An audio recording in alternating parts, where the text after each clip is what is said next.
এত নির্যাতন জুলুম অত্যাচারের মাঝেও আমি ওই এলাকা এবং ওই এলাকার মানুষকে ছেড়ে আসিনি। আমি পুরো নির্বাচনটার কাজটা আমি ওখানে করেছি এবং কি নির্বাচনের দিনও আমি প্রায় 20টা কেন্দ্রে গিয়েছি। প্রতিটা কেন্দ্রে যাওয়ার পরে আমার চতুর্পাশে বোমা, আমাকে হুমকি ধমকি, আমার সাথে অনেক সাংবাদিক ভাইরা ছিল, তখন আমাকে কিছু সাংবাদিক ছিল, ওনারা আমাকে সহযোগিতা করেছেন, ওনারা আমার সাথে ছিলেন। ওনাদেরকে সাথে নিয়ে আমি 20টি কেন্দ্রে গিয়েছি, সে সাংবাদিকদেরকে আমি দেখিয়েছি যে কী নির্বাচনটা হচ্ছে। আগের দিনই তারা সমস্ত নির্বাচন কাজ শেষ করছে, ঘন্টার পর ঘন্টা মানুষ সেখানে দাঁড়িয়ে আছেন, ভোট দিতে পারেননি মানুষ। এই যে অত্যাচার করছে, এরপরেও সেখানে আমি ছিলাম, নির্বাচনের আমি শেষ করছি। তারপর তো এই নির্বাচনের ফলাফল তো আমরা সবাই জানি কী হয়েছে।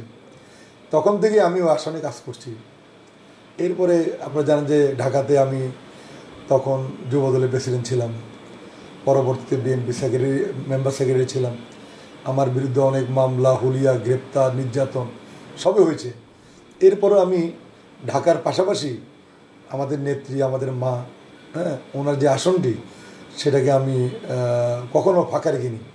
এই নির্যাতন জুলুমের পরেও আমি সেখানে যেতাম, এলাকার নেতাকর্মীদের নিয়ে কাজ করতাম, মিছিল, মিটিং, বিভিন্ন প্রোগ্রামগুলো আমি সেখান থেকে অংশগ্রহণ করতাম এবং যাতে মানুষ সেখানকার রাজনীতিটা যাতে উজ্জীবিত হয় সেই জন্য আমি কর্মীদের পাশে থেকে, নেতাদের পাশে থেকে সেখানে আমি কাজ করেছি। আজকে 60 বছর সেখানে আমি কাজ করেছি, এখনও কাজ করছি।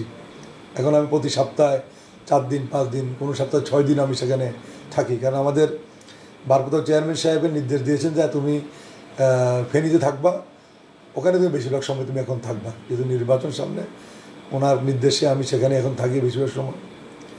সেখানে কাজ করতে গিয়ে আমি যে জিনিসটা দেখেছি, এই যে 16 বছর যারা ফ্যাসিবাদের শাসন, যারা বিনা ভোটের শাসন কায়েম করেছিল, এরা শুধু ক্ষমতাই তারা দখল করে নেয় নাই, এরা বিভিন্ন রাস্তাঘাট, উন্নয়ন কোনো কাজই তারা করে না। যেখানে তাদের মনে হয়েছে যে রাস্তাগুলো তাদের করা দরকার তারা ওইগুলো করেছে।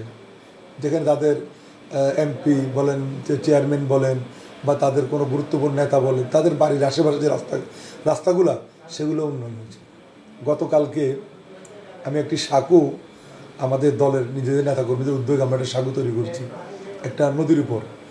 একটা নদী, এই নদীর ডান এক পাশে একটা গ্রাম, আরেক পাশে আরেকটি গ্রাম। এই সাঁকো না থাকে 2 গ্রামের মানুষের মধ্যে একটা বিচ্ছিন্নতা এবং তারা একসঙ্গে যোগাযোগ করতে পারে না। আর যোগাযোগ করতে তাদের অনেক দূর ঘুরে আসতে হয়। কালকে আমরা নিজের উদ্যোগে সেখানে বাঁশ দিয়ে সাঁকোটি প্রায় 100 ফুটের বেশি হবে, 100 ফুটের বেশি হবে, প্রায় 150 ফুটের মতো হবে। এই সাঁকোটা আমরা বাঁশ দিয়ে তৈরি করেছি এবং গতকালকে আমি সেখানে ওটাকে উদ্বোধন করেছি এবং ওনাদেরকে আমরা আশ্বস্ত করেছি যে আগামী দিনে বিএনপি রাষ্ট্রীয় ক্ষমতায় গেলে ইনশাল্লাহ এই ব্রিজটা আমরা করব। এর মধ্যে আমি ওখান থেকেই আমাদের যারা বর্তমানে এলজিডির কর্মকর্তারা আছেন ওনাদের সাথে আমি যোগাযোগ করেছি। ওনাদেরকে আমি বলেছি, ওনারা আশ্বস্ত করেছেন অতি দ্রুত ওনারা একটা টেন্ডার প্রক্রিয়া নিয়ে কাজটা যাতে অত্যন্ত জরুরি এবং গুরুত্বপূর্ণ ওনারা এই ব্রিজটা ওনারা করে দেবেন।